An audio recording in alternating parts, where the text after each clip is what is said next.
everybody. We've been discussing flourishing lifestyles and how to create happiness for yourself. So I figured maybe now's a good time to talk about happiness, what happiness is. This happiness is such a subjective experience.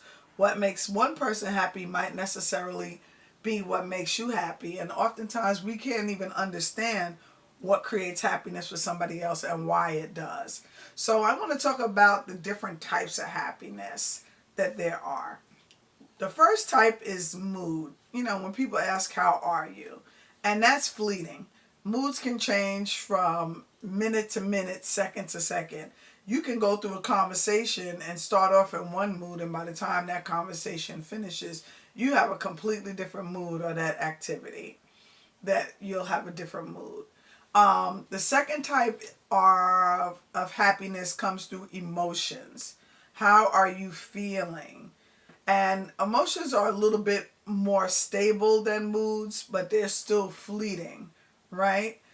Because you can hold on to an emotion while your mood changes, but they still generally, you don't keep the same emotion for prolonged periods of time.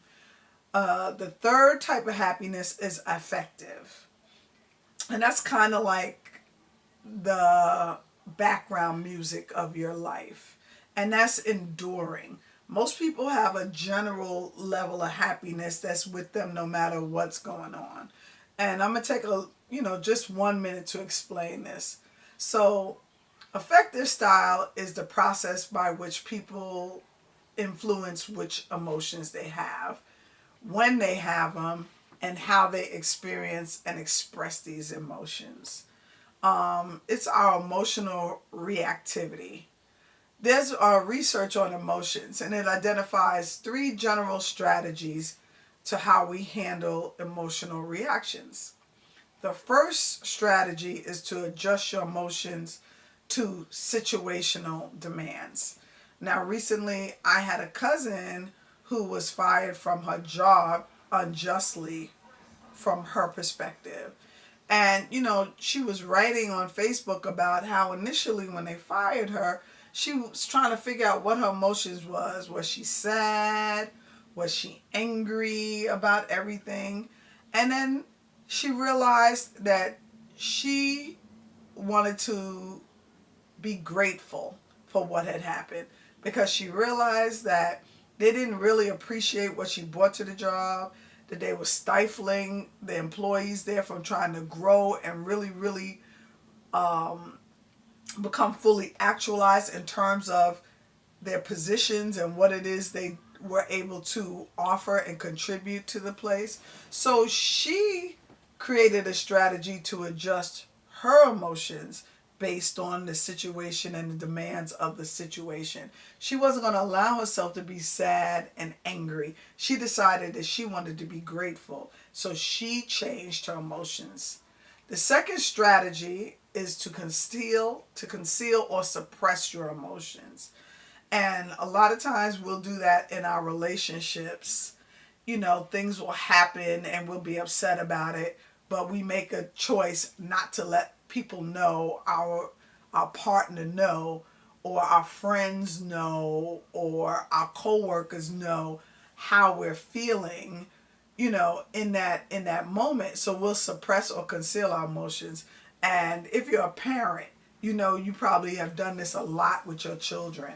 You don't want them to know when you're depressed. You don't want them to know if you're worried, sad, or anxious. Sometimes you don't want them to know how you're feeling about even their performance or what they're doing with their life. So you suppress or conceal your emotions then too. Sometimes you even conceal joy. Like if you're talking on the phone and somebody offers you something, a job, you don't want to let them know how happy you are. So you might even conceal those emotions too. So it can be positive or negative emotions you conceal. And the third strategy is to tolerate and accept emotions, including unwanted and adverse reactions. We just kind of allow them to happen. Several things to also look at are when you start to have reactive emotions. Like there's a threshold that you get to. and how fast your emotions peak and how long it takes for you to recover. You know, if somebody does something that sets you up, how fast do you just take off and go to 0 to 10? And then how long do you hang out there? How long does it take you to get back to, you know, a normal, healthy state of emotions? You need to look at all of those. So just to review, in terms of emotions, we have, in terms of happiness, we have mood happiness, we have emotions in terms of happiness, and we have affective style in terms of happiness.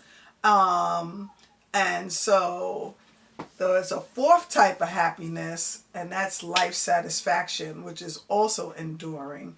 So it's like, how are you going to look at the glass, half empty or half full? Are you even going to look at it and realize that there's a pitcher on the other side that you can fill up the glass with whenever you need to? All things considered here, this encompasses all areas of well-being: your physical well-being, emotional, and your spiritual. And this fourth type of happiness, life satisfaction, is both fleeting and enduring.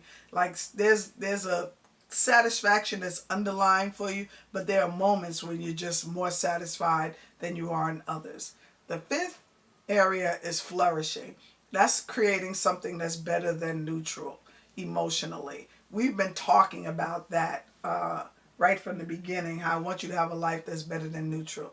So physically, emotionally, financially, socially, spiritually, any lily you can think of, you can create something that's better than neutral, and that's pretty much enduring. So what I want you to do now is take a look at who you are emotionally.